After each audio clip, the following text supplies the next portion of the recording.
Et salut à tous, ici Guillaume, j'ai l'immense plaisir de vous retrouver pour cette toute nouvelle vidéo. Et aujourd'hui, je vais vous parler de comment réouvrir son compte bancaire ou tout simplement changer de banque quand vous êtes en salaire ou quand vous êtes à la prestation de la CAF ou prestation de Pôle emploi et que vous avez envie de changer de compte parce que vous n'avez pas trouvé la banque ou la néobanque qui vous correspond. Je vous dis tout après le générique, c'est parti.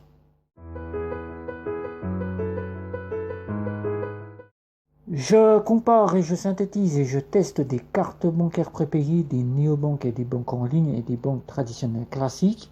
Et là, vous êtes peut-être en train d'essayer de trouver la banque qui vous correspond ou tout simplement envie de changer de banque ou de revenir sur le compte bancaire sur lequel ou la néobanque sur lequel vous étiez et vous pensiez donc que ce n'était pas la banque qui était faite pour vous ou la néobanque qui était faite pour vous.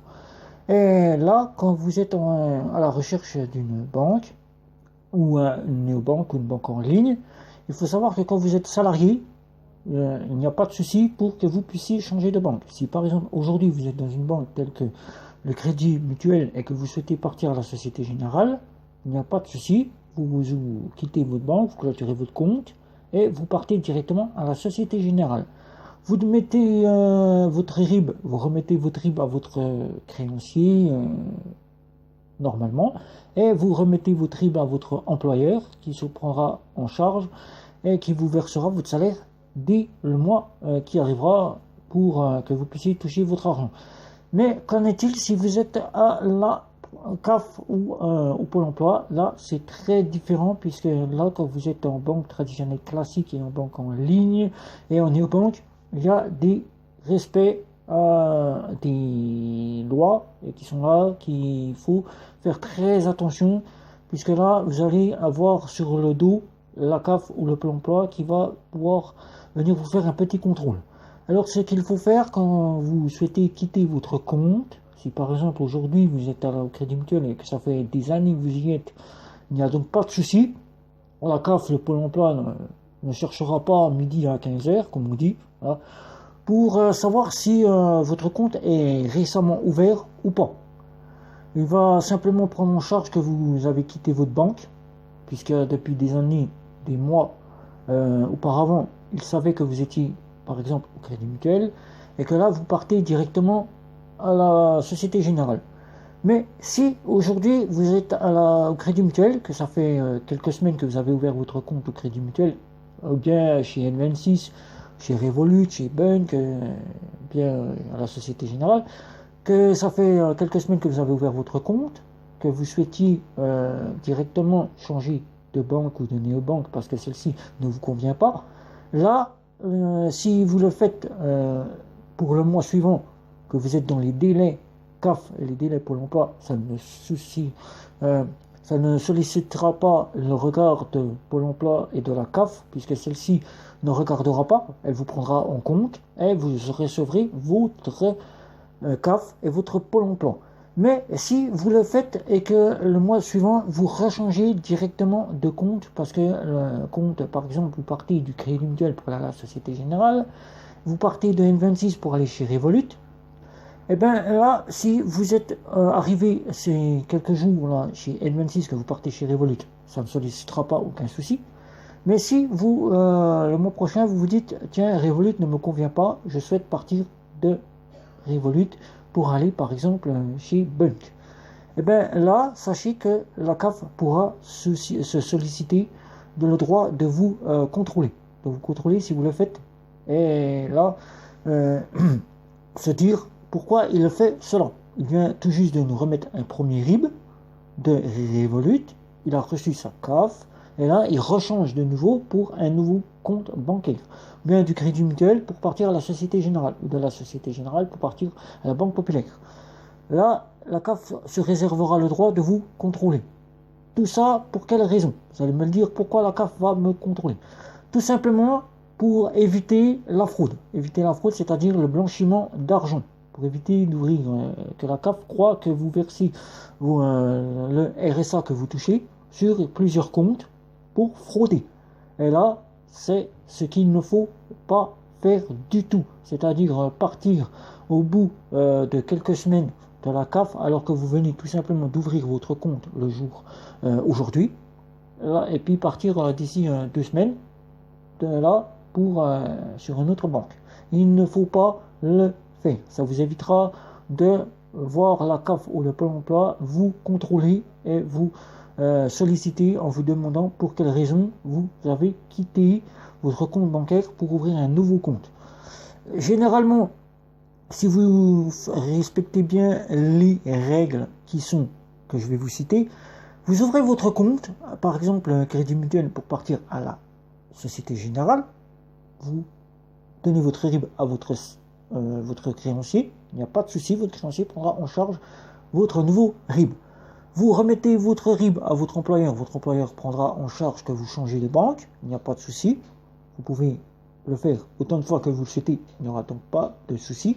Mais si vous êtes à la CAF, au Pôle emploi, que vous êtes aujourd'hui au Crédit Mutuel, chez N26, chez Revolut, chez Bank ou tout autre domaine bancaire, il faudra non pas quitter de suite N26 Revolut Crédit Mutuel pour partir dans un autre système bancaire, il faudra attendre 3 mois consécutifs pour pouvoir quitter votre domaine bancaire. C'est-à-dire 3 mois, le temps que la CAF puisse voir que vous faites circuler votre compte pendant 3 mois. Et au bout du 3e mois, là, vous pourrez partir tout simplement de la banque N26, Revolut, Bank, Crédit Mutuel, pour partir dans la banque de votre choix. Ça vous évitera tout simplement que pendant 6 mois à venir, si vous le faites, et que vous recommencez une 2e fois, et que vous recommencez une 3e fois, vous recommencez une 4e fois, de vous dire, ben voilà, j'ai eu la CAF qui m'a contrôlé pour me demander quelle banque serait appropriée pour que je reçoive réellement mon RSA. Est-ce que je blanchis? Est-ce que je ne blanchis pas? Est-ce que je suis une personne qui est réellement au RSA, qui a besoin du RSA ou tout simplement qui fraude? Voilà. Donc, il faut tout simplement, si vous êtes à la CAF au Pôle emploi, vous avez ouvert votre compte N26 aujourd'hui, attendre 3 mois pour quitter N26 et ouvrir un nouveau compte. Pendant ce temps-là, vous pouvez ouvrir autant de comptes que vous le souhaitez, être multibancarisé, bancarisé, et vous dire, dès que les 3 mois sont passés pour la CAF et le Pôle emploi, je peux aller, par exemple, chez Revolut. Mais qu'en est-il si vous souhaitez revenir dans la banque auquel vous avez clôturé votre compte? Là, pour les banques traditionnelles classiques, les banques en ligne, ça ne cause pas de souci. Eux, ils vous réouvrent un compte avec vos documents habituels, c'est-à-dire ils vous réenregistrent, et là, vous pouvez avoir un nouveau compte. Là, il faudra bien sûr rester quelques mois sur ce compte, faire transiter, mettre vos revenus, mettre de l'argent dessus, pour qu'ils puissent voir que vous réouvrez un compte chez eux, pour ne pas avoir à blanchir l'argent. Voilà, tout simplement, faites fonctionner le compte. Mais qu'en est-il pour les néobanques? Les néobanques, tout simplement, il va y avoir un petit changement. Vous quittez, par exemple, au max pour moi. Vous quittez au max pour moi, et là, vous clôturez votre compte. Vous ne pourrez donc pas revenir chez au max pour moi pendant quelques mois. Ce n'est pas que vous ne pourrez jamais revenir chez au max pour moi, mais vous ne pourrez pas revenir chez au max pour moi pendant quelques mois. C'est-à-dire qu'il vous faudra attendre 6 mois pour pouvoir revenir chez au max pour moi. Pour Nickel, c'est différent, puisque Nickel a une différence par rapport à au max pour moi. Nickel donne la possibilité de clôturer son compte, mais de réouvrir le compte auquel vous étiez en banque, tout simplement. C'est-à-dire que vous allez devoir, chez Nickel, demander à un agent de vous réouvrir votre compte. L'agent prendra en compte que vous réouvrez votre compte. Il vous donnera le débrief qu'il faudra faire pour pouvoir réavoir une carte bancaire, c'est-à-dire une fois le compte réouvert, il vous donnera un code avec lequel vous irez au bureau de tabac, et au bureau de tabac, vous récupérez votre carte bancaire, et là, vous repartirez avec le compte que vous avez fermé. Chez au max pour moi, chez Voltia, chez Bank, chez Revolut, il faudra patienter 6 mois. Mais chez Revolut, c'est différent, puisque Revolut, une fois que vous clôturez votre compte, il vous posera une petite question. Quand est-ce que vous souhaitez revenir? 3 mois, 6 mois, 1 an. Mettez 3 mois, 6 mois, 1 an, et là, vous pourrez revenir au bout des 3 mois, des 6 mois ou des 1 an. Mais si vous êtes chez Omax, Voltia ou autre néobanque, il faudra patienter 6 mois. 6 mois, c'est-à-dire, il vous faudra, dès que les 6 mois sont arrivés, avoir un nouveau numéro de téléphone, c'est-à-dire un nouveau numéro de téléphone. Vous achetez une puce carte prépayée, vous achetez un numéro sur Google Play ou Apple Pay qui est on-off, vous achetez un numéro, vous remettez le nouveau numéro que vous avez acheté, et là, vous pourrez donc réouvrir votre compte, nouveau compte, avec le nouveau numéro de téléphone. Mais ce n'est pas tout, comme Omax et toutes les néobanques autres gardent en mémoire l'adresse email auquel vous avez utilisé pour ouvrir votre compte, il vous faudra tout simplement créer une nouvelle adresse email. Vous créez une nouvelle adresse email tout simplement, Gmail, tout ce que vous voulez, vous en créez une nouvelle.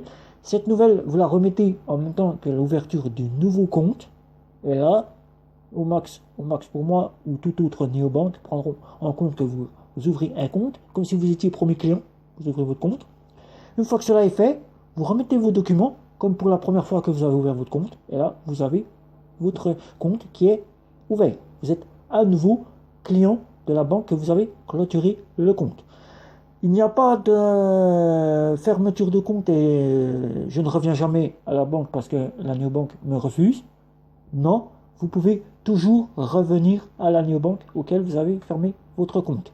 L26, si vous fermez votre compte, vous repartez, par exemple, vous fermez votre compte métal, vous partez en standard. Vous fermez votre compte standard, vous pouvez revenir à un compte standard.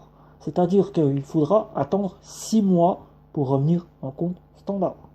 Vous remettez un nouveau numéro de téléphone, vous remettez votre nouvelle adresse email, vous remettez vos documents tels que vous les avez donnés la première fois que vous avez ouvert le compte, et là, vous avez votre compte qui est ouvert.